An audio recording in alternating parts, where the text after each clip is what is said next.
Now to the breaking news, and tonight the news so many have been hoping for out of the Mideast. Israel's cabinet approving a 4-day ceasefire with Hamas in exchange for the release of 50 hostages, women and children.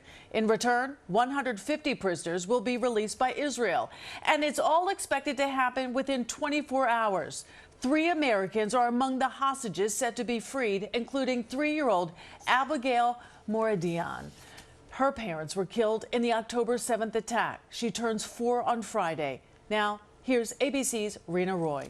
The Israeli government voting this afternoon on the agreement. A U.S. official tells ABC that would mean about 50 women and children would be let go in exchange for the release of about 150 Palestinian women and minors held in Israeli jails and a 4-day ceasefire to allow humanitarian aid into Gaza.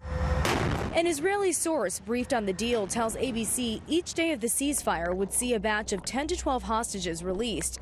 And if Hamas continues to release hostages, the ceasefire could be extended. Families of the hostages desperate for their loved ones to come home. I think the only thing that I could call justice is bringing everyone back home.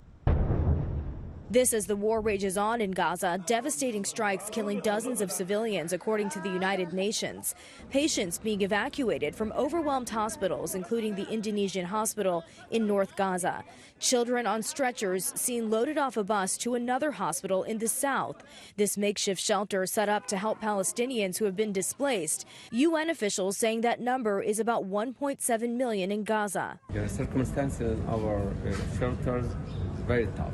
They are suffering a lot.